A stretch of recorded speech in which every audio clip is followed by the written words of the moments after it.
झारखंड का आन बान शान कहे जाने वाला चतरा जिला का भेड़ी फार्म इसलिए कह रहा हूं क्योंकि ये एशिया का सबसे बड़ा भेड़ी फार्म है। ये 1785 एकड़ में फैला हुआ है।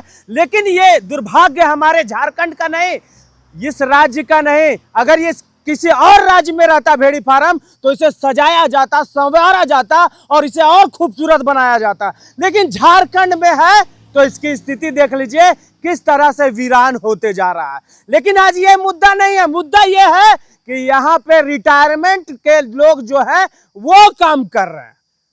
झारखंड में नवयुवक बेरोजगार हैं, उन्हें काम नहीं मिल रहा है।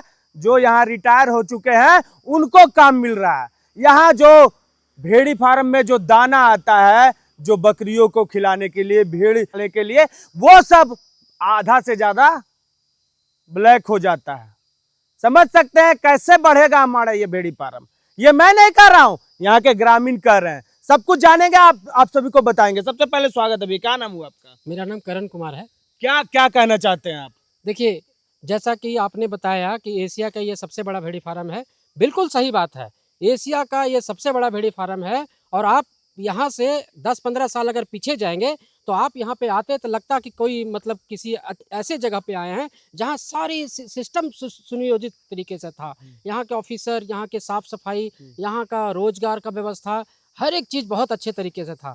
लेकिन जैसे ही 10-15 साल बीता, यहाँ की स्थिति आप घूम घूम के देखें तो इतनी जर्जर हो गई है कि आपको मैं बता नहीं सकता हूँ। साथ ही साथ जो सबसे बड़ी आज के डेट में करप्शन का एक है वो मैं आपको बता रहा हूँ कि यहाँ पे काम करके, सरकारी नौकरी करके जो लोग यहाँ के कर्मचारी थे वो रिटायर्ड हुए, उनमें से कुछ चुनिंदा लोगों को, जो ऑफिसर के पसंदीदा लोग थे, उनको जो है रिटायरमेंट के बाद दोबारा काम पे रखा गया है।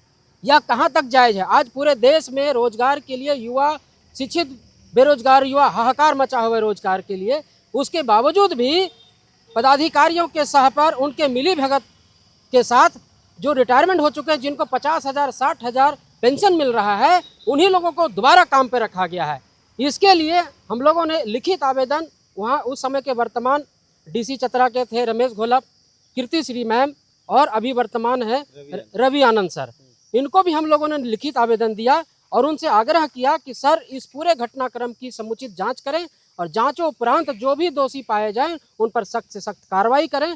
और जो भी यहाँ से रिटायर हो चुके हैं कर्मचारी, रिटायर होने के बावजूद भी उनको रखा गया है, उनकी पेंशन से उनके पेंशन को रिकवरी करते हुए उन पर जो है कार्रवाई करें। बात आपने और कहा था कि यहाँ जो चारा आता है उसमें भी घोटाला किया जाता है। जी बिल्कुल, मुझे किसी के द्वारा सूचना प्राप्त हुई कि जो ट्रक से चारा आता है, जैसे उसमें फीड है, आपका उसमें कुट्टी है, ये सब खिलाने के लिए आता है बकरी और भेड़ों के लिए, उसका भी कालाबाजारी होता है। जब ट्रक आती है तो ट्रक से कुछ उसमें से बोड़े को उतार कर दूसरे के यहाँ रख दिया जाता है और फिर बाद में उस बोड़े को बेच दिया जाता है, कुछ अपने घर में अपने मवेशियों को खिलाने के लिए ले जाया जाता है।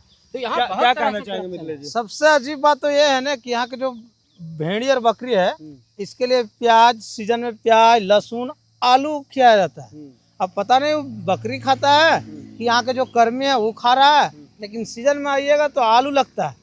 पूरा एरिया में आलू लगेगा, साग लगेगा, घास छोड़ के कुर्थी लगता है और पता नहीं वो कौन बकरी खाता है कि कोई स्टाफ खा लेता है। यही तो कहानी है, बाकी चर्चा है यार। मतलब जो बेरोजगार है उसको रोजी नहीं मिल सकता है, जो रिटायरमेंट को जो फिर रखा जा रहा है उसको से, और जिसका बाप भी नौकरी नहीं किया उसका बाप के बेटा भी नहीं रखा जा रहा है, और बाप जो रिटायर किया फिर उसको बेटा रखा जा रहा है, और फिर जो रिटायर किया फिर भी उसको रखा जा रहा है।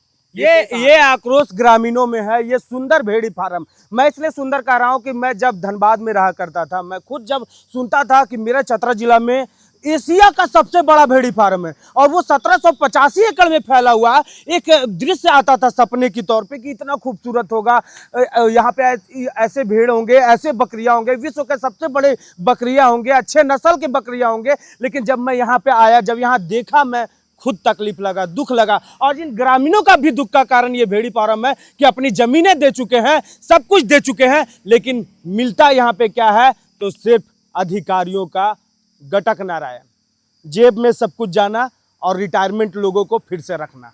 यह स्थिति है यहाँ के। मैं रवि आनंद सर से, डीसी सर से अनुरोध करूंगा कि इस एशिया के सबसे बड़ा भेड़ी फार्म को फिर से उस रूप में लाया जाए और इसे खूबसूरत बनाया जाए। मैं हूं रवि कुमार और आप देख रहे थे माँ अम्बी न्यूज़, जोहार झारखंड।